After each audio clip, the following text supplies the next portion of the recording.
Well, this latest episode on a lovely Tuesday, as you know, we're going to be reviewing Marvelous within Shinkiba.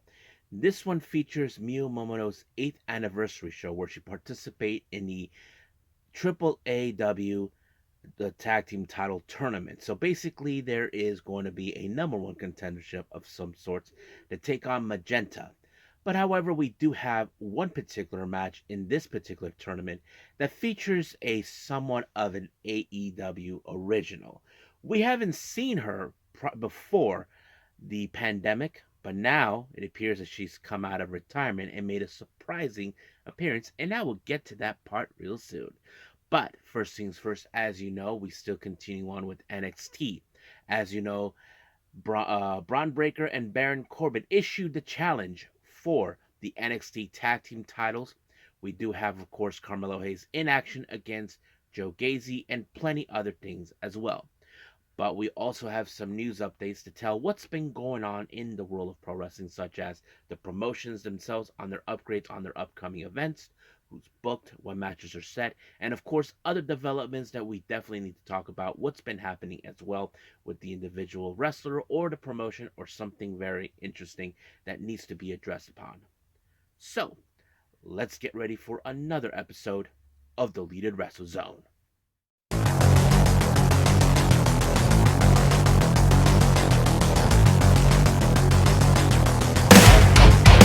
Are you ready? Get up, get up! Get up, get up! Get up, get up! Get up, get up! Get up, get up! Get up, get up!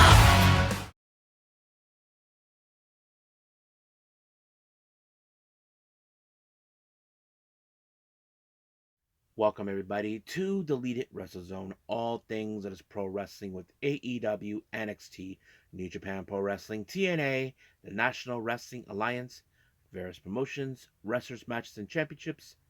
I am your host, J Rod here. So, if you are new to the channel, welcome. This is a channel where we do a lot of pro wrestling reviews, not only from promotions here in the United States, but also in Japan, Mexico, Canada, Europe, the UK, anywhere in the world where pro wrestling is not as big, but it continues to grow.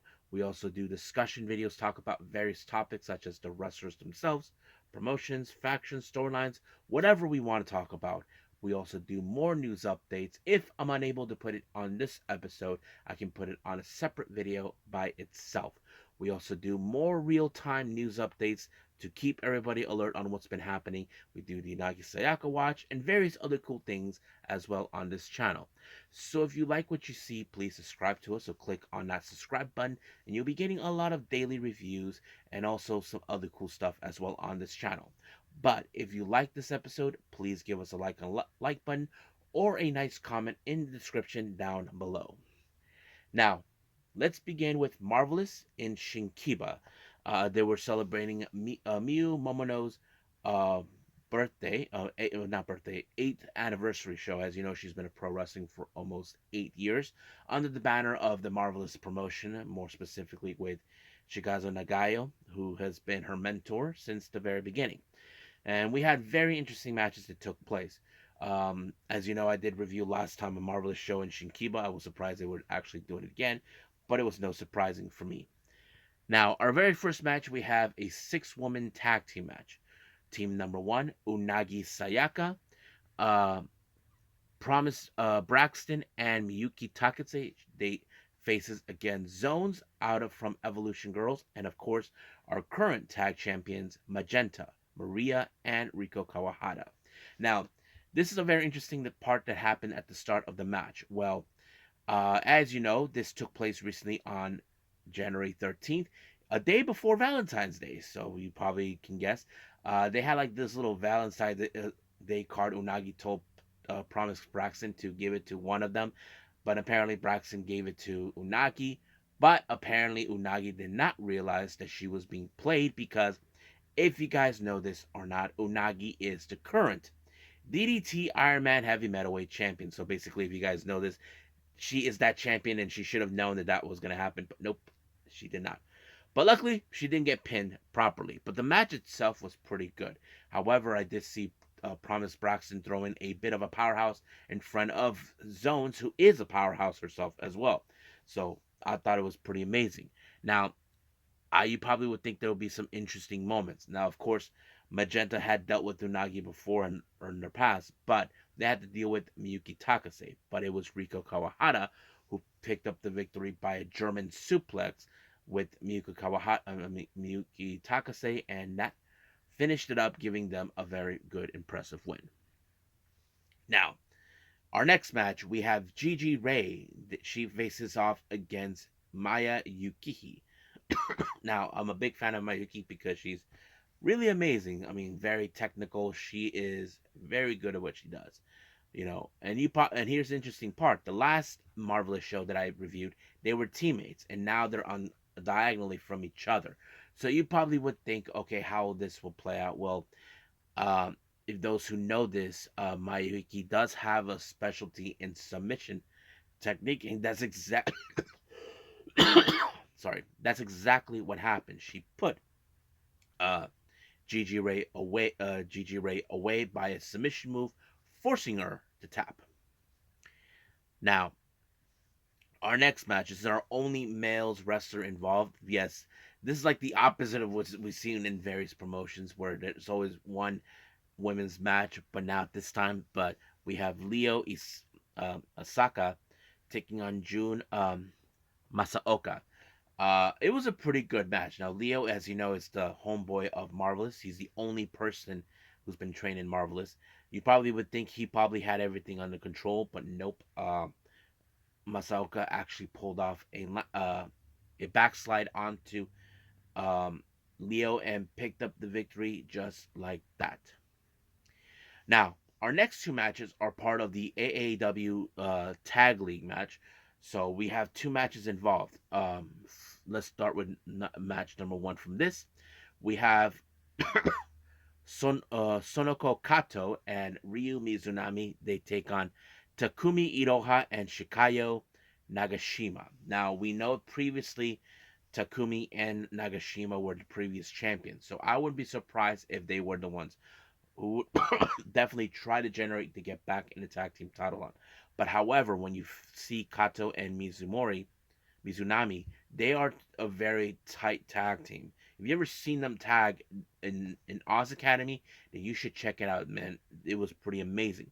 But I felt like they put a lot of powerhouse in this match. But it was, of course, Kato with a Mahestral onto Takumi Iroha to pick up the win. So I'm going to say they're going to advance, and I'm not. I'm going to say maybe they're going to face against the team that comes out in match number 2 in Tag League. Now, this is a very interesting part. The match was announced that Aya Hausen has a mystery partner, so she comes out by herself as without ever revealing who her tag partner was. The opponents they're facing is Miyu Momono and, of course, Tomoko Watanabe. Now, the real question is, who is AI Hausen's tag partner?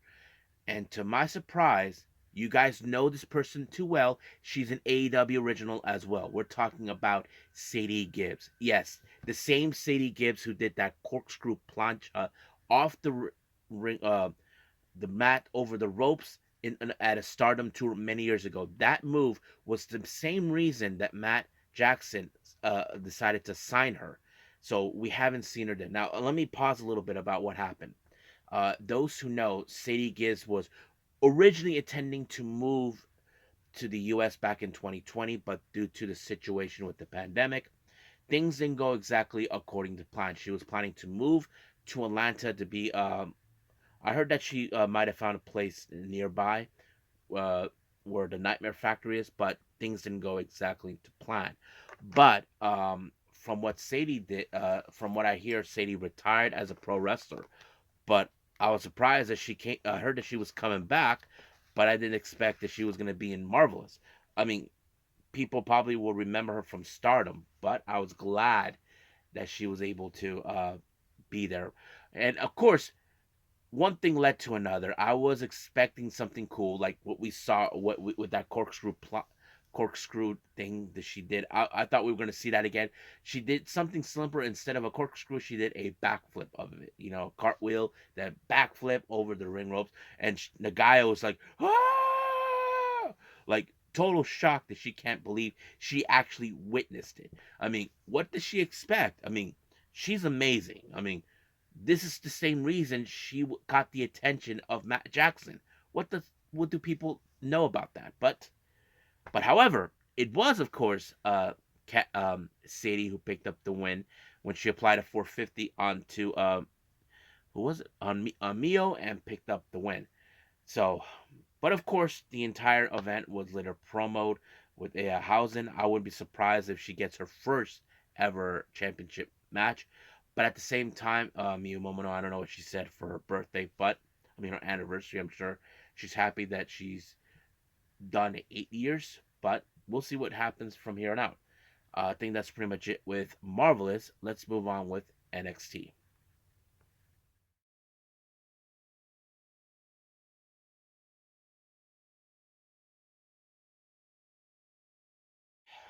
NXT. As you know, we're just almost 2 weeks from Vengeance Day, and it still rages on. Now, it starts out with Noam Dar and Ora Mensa. As you know, they have a match against Mr. Stone and Val Wagner. Now, as you know, this tag team match was set thanks to the Batch brothers, Mr. Stone's kids.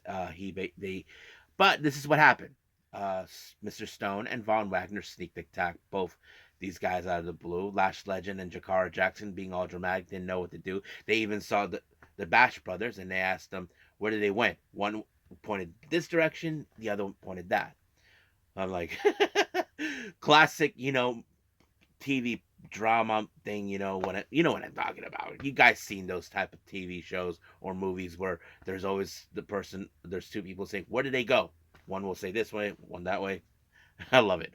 But anyway, the match itself was okay. But however, I kind of had a feeling because of the numbers games, because Jackson and Legend were involved. They basically allowed Ora Mensa to chop off the leg of Von Wagner, allowing for the pinfall. But this is only just the beginning as a tag team. But later they were confronted by that moron Lexi King. But of course, Von Wagner told Mr. Stone not to deal with him. That he's not a problem. That he should. That he's nothing but a problem. That is not their business to get involved with him. Now we did see a interesting Gauntlet match. Rich Holland was facing each member of Gallus one by one. Now, he was able to survive against Wolfgang, but later he had to deal with Mark Coffey. But because of this matter, Joe Coffey decided to get himself involved and disqualified himself. Of course, Gallus with the numbers game, he basically, Rich Holland was able to escape thanks to Joe Coffey for bringing a chair, but he used it against all members, and not to mention he whacked Joe Coffey multiple times with the chair on his back. You probably pissed off the wrong person that they should not have been messing with the beginning. But I'm sure this war between Joe and Rich Holland is far, far from over. Now, Chase U is back. As you know, they got their entire university back where it is. But it appears that whatever JC Jane did, she actually had to pay up. So you probably wouldn't expect this from her. Now, I think there's several questions asking, what did JC Jane do to get this thing? So I don't know. But she was basically declared the hero. So we'll see what happens in them. Now, we did witness Noam Dar and, of course, Oro Mensa involved in a tag match. But apparently, no quarter catch crew have one goal in mind, and that is to obtain the Heritage Cup. Now, of course, Noam Dar's not going to allow that because he thinks that he's all that. But the problem is they will deal with them soon enough. I wouldn't be surprised if that was the case. Now, our next match, we have Lola Vice versus Tatum Paxley. Now, Lola Vice hadn't dealt with Tatum Paxley for a while, ever since she made the move, the target layer of Akira for her belt. And I think Lola Vice had just had enough of her. But when you thought that Tatum Paxley didn't was trying to beat her, apparently Lyra Vakir decided to come up and show encouragement, to be more of a coach to her, to tell her not to give up. But unfortunately, because of Lola Vice's MMA background, she ended up in a submission, forcing her to tap. And of course, Lyra Vakir had to carry it out. And then in the backside, we did see her talk to, of course, Shotzi, who we haven't seen for a while in NXT since Halloween Havoc. But of course, there's going to be a match between Lyra Vakir and Shotzi for the NXT Women's Title next week. So that's going to be interesting. Now, ahead of the main event, Luca Cristofino, who is an attorney, decided to give advice to Tony D. Now, Tony D may or may not like what he has to hear, but I think he values what he has to say, knowing that OTM will stop at nothing to get their titles, but at the same time, they had to contend with Braun Breaker and Baron Corbin, since they are the ones who initiate the challenge. So we'll see where that leads us from here on out. Now, speaking of OTM and, of course, the family, OTM's very own Jada Parker faces against Andrea Rizzo. As you know, um, Jada Parker made her mission that she needs to deal with uh, with Rizzo, who cost OTM the tag titles last time, but they got a one-on-one match. But what I liked about this is, of course, no matter how hard Jada Parker tried to beat her, tried to dismantle Rizzo, Rizzo was asking for it. It's more like, I think Parker thinks, yeah, she knows she's tough, but she forgets that Rizzo is also tough as well. But that's going to be an interesting storyline to happen. Now, last week we saw what happened to Dijak. He got sucker punched with a boxing glove thanks to Joe Gacy. Now, of course, Joe Gacy, he's like a cockroach you can't kill. No matter how many times you throw him off a building, you burn him, you stretch him, you rip his arms off. That's Joe Gacy. He's that guy who comes back with that sinister laugh. Now, he last week was attacked by Carmelo Hayes after it was off the air.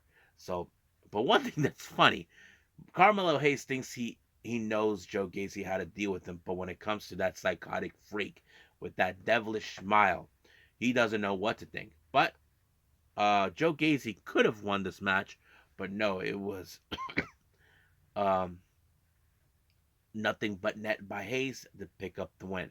But during the post match, Dijak shows up with a straitjacket and put Joe Gacy in it. Now, you would think that Joe Gacy would try to escape. Nope. With that sinister laugh, it didn't affect him, no matter what. I don't know what Dijak was thinking. I don't know. Does he really think that he's mentally insane because of his own brand of justice of what he believes in? I don't know. But Joe Gacy seems to enjoy it. But if I was Dijak, I would think twice. But we'll see where that leads us from here on out. Now, Brinley Reese will be contending with Kiana James after she was disrespected last week. As you know, Kiana James is trying to stop wrestlers like her who are nothing but a problem. But of course, she gets encouragement from Carmen Petrovic and Kelani Jordan, who are now, well, Kelani Jordan has been getting a bigger buzz, but they are confronted by Jakara Jackson and, of course, Lash Legend. However, she was questioning, what is it about you that draw Kiana James' attention?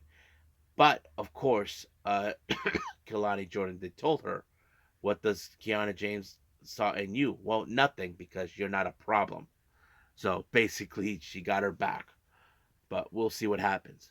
Now, continuing on with the more of the women's locker room, Roxanne Perez has been unhappy, as you know, unhinged, has been trying to get back into the title hunt for the NXT women's title, unsuccessful last time.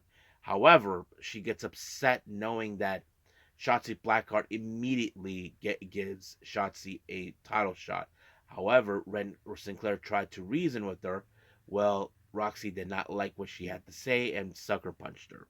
So, just like that. Now, Obafemi comes out, gives a promo. As you know, he is our current NXT North American champion. Now, here comes Lexis King. Now, Lexis, he has this mentality saying that I'm the one who gave you the minute, like he thinks he manipulated him in making the play for the North American title. But he told him that you owe me because I'm the one who softened him up for you. So I don't know what Obafemi would think of that, but he did accept a match against him, so we'll see what that leads us from there. Now, after a tough love last week between uh, Brooks Jensen and Josh Briggs, apparently things got out of hand between them. It seems their friendship has now officially fallen apart. They continue to brawl, but Ava Reigns trying to resolve the matter, so hopefully she is up to the task. She seems like she cannot believe this is happening. Now, Kiana James had a deal contempt with Brianna Reese. Now, Brianna Reese did everything possible, tried to impress everybody, but of course, like any other match, she had the Kiana James applied a deal breaker, and it was over from there. But of course, one thing that's funny after that match, Malik Blade and Edris Enofe felt bad for Prince Reese that she lost. I don't know if they're softening up for her, knowing that maybe they need someone like her. But I don't know. We'll see. Now, because of what happened with Ren Sinclair, thanks to Roxanne Perez, Ava Reigns had a little conversation. However, she told her that she will she will be in a match against Ren Sinclair, and they'll talk about the possibility for another opportunity of the NXT Women's title. So we'll see where that goes. Now, our main event is the NXT Tag Team titles. The Wolf Dogs, consistent of Baron Corbin and Braun Breaker. Well, it seems like they're calling them the Wolf Dogs, even though they weren't announced. They take on the family. Now, you probably would think this is going to be a very tight match. I was like, whoa, a bit of very interesting. Now, you probably would think that of the time that Stacks and Tony being a strong tag team, they will face off a much stronger team that just been makeshift out of the blue. But it was in the end, of course, a spear by Breaker to Stacks that picked up the win and becoming our brand new NXT Tag Team Champions. I was like, damn, that's going to be crazy. But it worked in their favor in many ways. So I was like, okay, it was pretty good. So, yeah. So, anyway, I think that's pretty much it right now with NXT. We'll see what happens next week. But right now, let's move on to our final thing, news updates.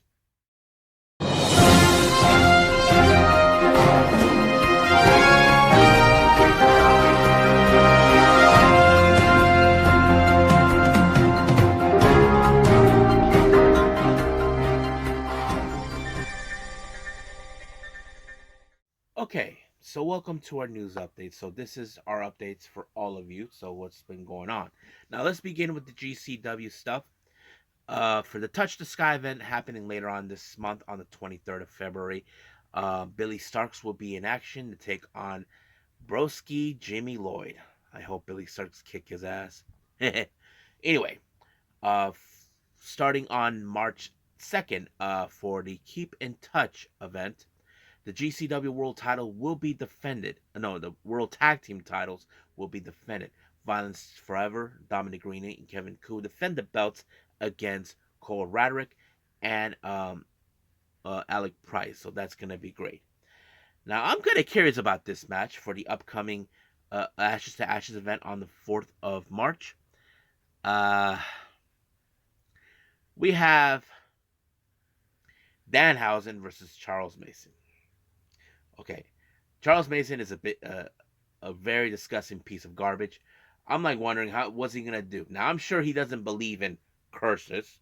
I mean, he didn't believe that Yoshihiko, the from TNA, is real. So apparently that's what happened. So we'll see. I'm kind of curious about this match. No, it's not the four. This match will take place on the 9th for Ashes to Ashes. And then, of course, later on in March, on the 24th, the block is hot. It's announced that Nick Wayne will be participating. Now, in MLW later on this month, on the 29th of February, Satoshi Kojima will be teaming up with Okumura. They're reforming their own tag team that they used to have in the past, known as Cozy Max, I'm kind of curious how this is going to be. I know that Okumura was with him when Kojima defeated Alex Kane for the MLW World title, but we'll see what leads us. Now, the announcement was made for JCW, Jersey Championship Wrestling's upcoming event, March Madness, on the 10th of March. Our new JCW World Champion, Masha Solange, will be participating and will be defending her belt. Now, no announcement on her opponent, but I wouldn't be surprised it would be Griffin McCoy since he's long desired for that belt. But we'll see where that leads us from here on out. Now, as you know, there's a collaboration between Marvelous and West Coast Pros for Marvelous Coast. It was announced that Beef Tank will be there. Now, it appears another French promotion has announced 4 wrestlers to be there, and there's 2 you may have recognized. Now, I'm going to name 2 others that you may or may not have heard of. I never heard of this wrestler, Calypso, who is from France, so she's a homegirl there. The other participant is Sara Leon, who I've seen her in RCW Spain, who is a Spanish wrestler down there. But 2 wrestlers you may have heard of are going to participate in this one, and it's Konami, the submission sniper, is going to be there, and of course, the goddess Megan Bayne. Yes, Megan Bayne is going to make a trip to France, and this event will take place on the 24th of March. So, yes, I don't know if I'll be able to see it, but hopefully there is information. Now, finally, RevPro, as you know, they will be making their way in Spain in April. They announced for the current RevPro Undisputed British Cruiserweight Champion, Leon Slater, will be participating. So that's going to be great too. Now, for other developments, if you guys remember, Josh Barnett has this show every year in called Bloodsport, where wrestlers have to do like the whole kumite type of style. No ring ropes or nothing. You're either defeated by knockout or submission. Apparently, he's bringing Bloodsport to Japan, calling it Bloodsport Bushido on June 22nd of June in June at Ryogoku. Now, they did question him. Any chances that Nakajima will be there? Well, it seems like they are interested in having Nakajima to be in there. I mean, the guy kicks hard as hell and can knock you out. That's basically one thing. But they hope that he is listening. So that's what I can tell you. Now, there's been real conversations about All Japan Pro Wrestling about what's been going on with at-risk girls. Why did they allow them to be in their shows rather than have Evolution girls? Now it's been revealed that All Japan Pro Wrestling, according to what certain people are saying, that President Fukuda is in fact trying to make All Japan Pro Wrestling more of a sports entertainment type, kind of like what WWE are doing. So, I mean, we know that AEW are following the same blueprint of New Japan, but it seems like All Japan are trying to get crowds open. As I mentioned before, All Japan Pro Wrestling is not one of the biggest promotions. I mean, they are a big promotion, but they're not big as New Japan or Noah. But that's pretty much it. So that was the main reasons that they're having a working relationship with at-risk girls. So it would make sense. Now, Josh Alexander has revealed that he would like to compete at this year's G1 Climax. I mean, yes, I would love to see Josh Alexander. I mean, he seems like the perfect guy to fit there. So I'm rather curious to see him involved. But we will see what happens. I'm more curious about that too. So we'll see where this leads. I just pray that they do get him. Now, Yoshi wrestler Kizuna Tanaka has finally picked up her first win. Yes, don't know those who don't know her. She is from the promotion Pro Wrestling Wave and the daughter of Minoru Tanaka from GLEAT. So yeah, she picked up her first win when she applied a can of California roll onto Riara, and that was pretty cool right there. Now, recently, as you know, Rossy Ogawa, who's been on the headlines recently after being fired from Stardom, was on the Bull Nakano show. He didn't give too much specifics on the upcoming promotion he's created, but he says that he's very pumped and very energetic. But he also talked about how he dislikes Sukeban, which is the American Yoshi promotion here that features many wrestlers. He feels like they're not that the characters are misrepresentation of the actual characters that we know. I mean, we've seen wrestlers like Maya Yukihi involved, Unagi, Suri. So he feels he does not like how these characters are being developed. I mean, everybody has a standard of opinion when it comes to pro wrestling. I mean, we saw that with Keno all the time, but yeah, that's his opinion. Yeah, so that's pretty much it right now with everything else. So I think it's time to call it a day. Well, I hope everybody enjoys this episode coming up. I was supposed to do the Unagi Sayaka watch and another special episode involving events from Evolution Girls, but I'm sorry about that. I was unable to do that due to my regular day job. But I'll get to those as soon as possible. But once I do, everybody's going to be a little bit satisfied with everything. But for our next episode, it will feature AEW Dynamite. And I just recently learned that we do have, of course, the much recent show from February 11th from Stardom. I'm kind of curious how this one, because as you know, this is the first ever post Rossy Ogawa that's being booked. As you know, Rossy Ogawa has been fired. Now we're going to see how these bookings are. I'm going to see how these matches are going to be very interesting now that he's not involved. So I'll give you guys my state of opinion. So I'm going to try to minimize this one because I want to focus more on Stardom a little bit with how these bookings are. So I think that's pretty much it. So I will see you guys on the next DWZ time, same DWZ channel. I must bid all of you adieu. So goodbye. Mwah, and have a nice day. Bang.